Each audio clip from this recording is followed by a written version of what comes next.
Are you sick of jumping into your ad account and finding that everything that you had originally set up looks completely different due to Meta recommended optimization settings, which are continually being auto turned on or preset on, and it being very difficult to find how to turn them off? Today, I'm joined with Thom, our senior paid social specialist, and we're going to be talking about how you can avoid this, because we've found that when they are left on, it has a very negative impact on your ad account, and Meta is making it harder and harder to get around it. So, Thom, welcome. Hello, thank you. Thom, you spend a lot of your time building Meta ad campaigns. Yes, that's my entire job. This has been something that I think is probably pretty recent, that is becoming more and more of a time waste for you, first of all, but then also just a very big frustration. Yeah, it is the bane of my existence, putting it lightly. It's something that Meta will introduce a new step that you have to consider without even telling you that it's had a new step. And the only reason you find it is because an ad has gone live and you're like, why does my ad look different to what I put in the first place? That's it. And the worst is when you get a message from a client with a screenshot and be like, hey, I didn't approve this. And then you're like, well, I didn't do this either. And Meta's just completely changed your ad.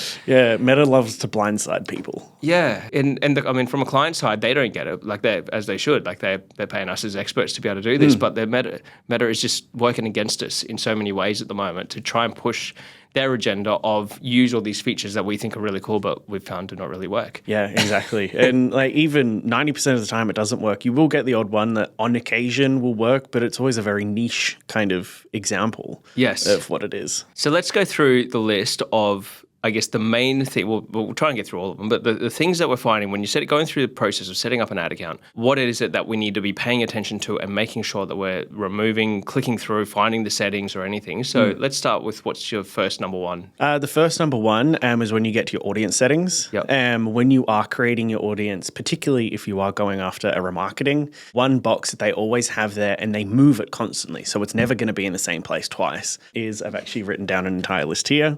It is reach people beyond this audience. So if you have created a remarketing that's going after people that have visited your website, looked at a product, gone to your Instagram or Facebook page, what it will do is get people that are outside of that audience and start getting people that are completely irrelevant. Yes. And so it's changed your audience settings altogether. Which completely ruins your whole remarketing strategy, because you're writing copy and creating ads for people who've specifically been to your website and taken an action. Exactly. And if you're just showing to a cold audience who has no idea who you are, it's an absolute waste of budget. Completely defeats the purpose. Yeah. It is. And that's been around for a while. That's one of the longest standing buttons that they have auto selected on for everybody. Another one that is auto selected, I think it is the only good one that is auto selected, is also an audience, but it's Advantage Plus placements. So it kind of will find the best people in relation to placements. You will get very niche cases where you may need to select just Instagram, just Facebook, just feed or reel placements, but that is a very case by case basis. Okay, so that's one that we are living on. So Advantage Plus on.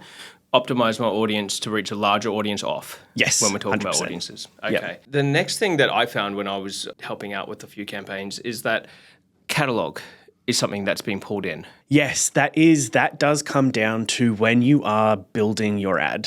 For the first time you put the creative in, you'll go through and select your different placements. Yes. And then I think the next step after that is it will start to offer you AI image alternatives based on your copy and the creative that you have put into the ad. Thankfully, yet it does not automatically select those, but always double check none of them have been selected. On the next slide after that is where you will start to find individual things that are automatically turned on, one of them being the catalog ad. There are a couple of others for video enhancements, enhancements to your call to action, showing relevant comments, and just different things that can pull up random information that is not always completely relevant to what you have put in there. Yeah, I think one of them is site links.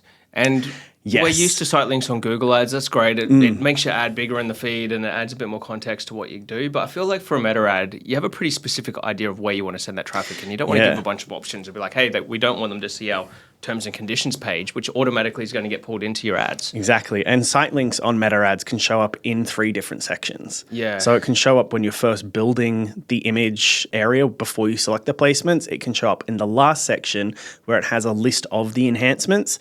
And then it can actually show up down the bottom near your pixel settings. So it's just another thing that you have to go through and like triple check absolutely everything. Yeah. Because that's one that we've found. We'll go back and then you've turned it off, and then you'll check again in a few days later and it's back on again and it's pulled it from somewhere else within the So ad even account. if you turn it off and change the link, it will turn back on instantly. So you have to go through and manually turn it off again. So if you update anything, you just have to go through and just triple check all of those sections.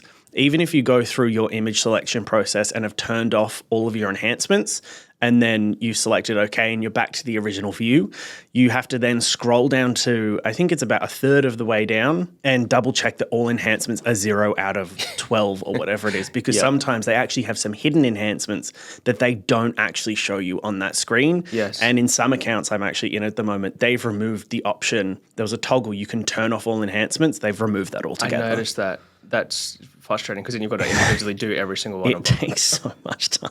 Yeah. I think one of the worst ones that you could miss is the one that says, change my copy to suit my audience. Because you've just given over complete control over what's actually being said in your ads, and you won't even know what has been said. Exactly. So you have got that in that section we were talking about, the alterations. There is a copy alternative changes in there, but there then are also copy variations provided underneath the section where you add your copy in as well as your headlines. These typically will not automatically select. However, I have had a couple of accounts where it does automatically select. Yeah. So I think they are shifting over to automatic. Because that's something I think you really want to be aware of, because you want to be 100% sure of what actual message you are putting out there. You don't want AI generating some copy that could be completely irrelevant, especially even for your specific audience you're trying to target, or even just for your brand in general. You want to have consistency in what you're saying. Exactly. One other setting that I think is in there, which I guess we have, even in our office, we're a little bit unsure of how it impacts performance, but it is the multi-advertiser setting, because this is one that we don't get any data back. Like you can't report on it. You can't see it as a placement. And so when we have that, I guess in my opinion of it is I don't really want to be sitting with 5 other, especially say it's an apparel brand or something, sitting right next to 5 other things that are very similar style or sitting next to your competitors. But I'm keen to hear your thoughts on how to approach that one. I think for something like that, if you had a very unique brand, something that stands out comparable to your competitors, it could be something that you could test and see how that ad performs against an identical one that has it turned off. Yes. And if you were a brand, say Nike, for example, it wouldn't matter because you're Nike. Yes. Everyone so I guess knows it's just who you extra are. branding. You just put it getting an extra placement. Exactly. And more but brand if recall. you're a kind of more, I don't love this word, but generic looking brand, you're not something that has a bold color, a bold imagery that stands out. It's something that you would probably stray away from because you might blend in with other competitors, and you would get better results if you were to go to placements that had more prominent view of who you are and what you do. Absolutely. And I think even just the format of the ad, because it's such a small little tile, and I think it's video a lot of the time, it'll show video, but it doesn't give it any of your text or any more context to it. There's no sound on. No, yeah. So to actually get people to pay attention to that placement as well, I think can be quite a challenge. I think that having branding there is probably the only benefit of it, is that if you're sitting there and you're increasing your brand touch points, but actually to generate a call to action, I think would be quite challenging with the little amount of space that you get in there. Yep, it is. It's a big challenge. That's what Meta does. Yeah. Well, Tom, I think, is there any other areas that you want to cover off there? I know you've wrote down quite a few different things that Meta's been. I think for the most part, we have gone through the big list. There is another one that has come up recently. It is brand new in the past month or so. It will start to create changes to your image or your video. It will start cropping them. It will change the aspect ratio of what you have done. And it's a tick box that initially started out around the section where you add your copy in, but has now changed where you select the ad placements for your creative.